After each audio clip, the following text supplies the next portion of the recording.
Growing up in the outskirts of Vermont, Kevin Miller was like any other small-town boy. Life was simple, perhaps too simple. His mornings often began with an alarm he snoozed half a dozen times. His motivation for school was nearly non-existent, and chores piled up around his room like a lazy monument to procrastination. Even his parents, John and Susan, tried everything from pep talks to punishment, but nothing really worked. Laziness clung to Kevin like a thick fog he couldn't see through. By the time Kevin turned 24, his life looked like an unfinished puzzle. He was bright but aimless. After dropping out of college, he drifted from job to job, never long enough to find purpose but just enough to pay his rent and Wi-Fi bills. He spent most of his time on the couch, scrolling through his phone or binge-watching shows, telling himself he'd do something productive after just one more episode. But one more always turned into 5, and days turned into years. One day, something unusual happened. Kevin's grandfather, Henry Miller, passed away, leaving him a small box. Inside, along with a journal, was a letter written in old cursive ink. "Kevin, there's a place in Northern California, a Buddhist monastery. I spent time there in my youth. If you ever feel lost, go. You'll find answers where silence speaks." It sounded cryptic, maybe even absurd. Kevin almost laughed and tossed the letter aside.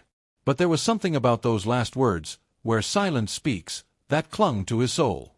After weeks of ignoring it, Kevin found himself Googling the address. He found it.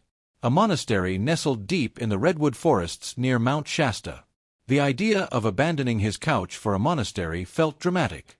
But Kevin had hit a point where even doing nothing had become exhausting. So one morning, without telling anyone, he packed a backpack with essentials, got on a bus, and headed west. The monastery wasn't grand or fancy. It was humble.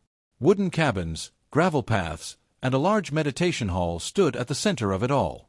Monks walked barefoot in quiet reverence. Nobody greeted Kevin with excitement.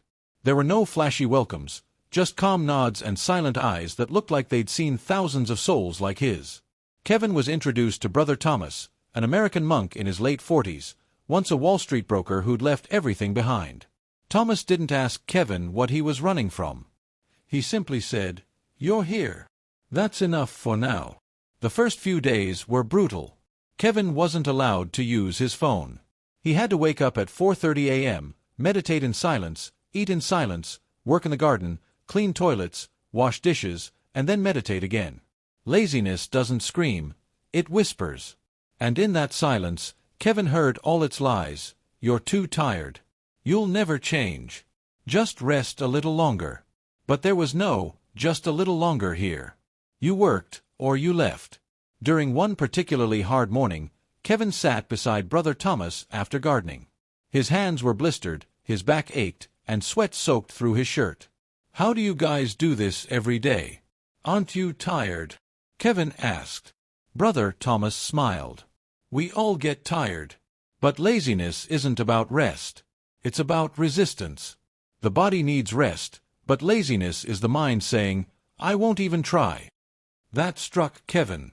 Laziness was more than physical fatigue. It was avoidance. Fear hiding under comfort. A week later, Kevin was assigned to help an elderly monk named Brother Elijah. Despite being nearly 70, Elijah worked harder than any of the young monks. One afternoon, while hauling buckets of water, Kevin finally asked, "Brother Elijah, why do you work like this every day without complaining?" Elijah looked at him, eyes gleaming with warmth. "Let me tell you a story," he said. "I was once like you. When I first came here, I couldn't even sit for 10 minutes in silence. My thoughts were wild horses. I made excuses every moment. I'm too tired. I'll start tomorrow. Maybe this place isn't for me." Then one morning, the head monk handed me a single stone and said, "Carry this in your pocket every day. Every time you feel lazy, touch it and ask yourself, 'Is this the man I want to be?'" I did that for a year. And every time I touched that stone, I remembered that laziness was a decision, not fate. Kevin was silent.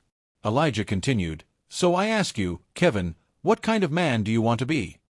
That night, Kevin couldn't sleep. The question echoed in his mind like a mantra. Who do you want to be? The days turned into weeks. Kevin started waking up before the bell. He volunteered for extra work.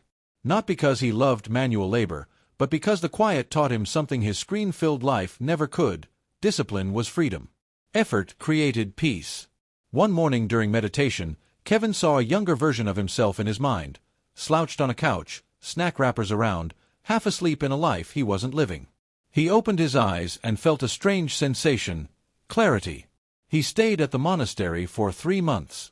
When it was time to leave, Brother Thomas handed him a small package. Inside was a polished river stone and a note that read, "You know what to do." Kevin returned to Vermont, but he wasn't the same man. He woke up early. He cleaned his apartment. He applied for online classes, then a job at a community center helping teens who struggled with direction. Every morning, he touched that stone in his pocket and asked, "Is this the man I want to be?" There were days when laziness returned, whispering sweet excuses. But Kevin had learned how to face it. Not with rage, but with resolve. Years later, Kevin stood in front of a group of teenagers giving a talk on overcoming procrastination. He told them about his journey, about the monastery, and about Brother Elijah's stone. He pulled it out of his pocket and held it up. "This saved my life," he said. "Not because it's magical, but because it reminded me every day that I had a choice." The students listened, wide-eyed. "You see," Kevin said, "laziness isn't about being weak. It's about being afraid. Afraid to fail. Afraid to try. But if you face that fear just once, the next time gets easier. And every day you choose action over avoidance, you become stronger than the excuses." After the talk, a boy approached Kevin. "Do you really still carry that stone?" he asked. Kevin smiled. "Every single day." And as he walked out into the sunlight, he knew something he hadn't known before. Overcoming laziness wasn't about doing more, it was about becoming more. And that all began with a choice, a single moment of effort, repeated again and again. It wasn't easy, but it was worth it. Kevin never became a monk, but he never forgot the lesson. Laziness isn't your enemy. It's your teacher.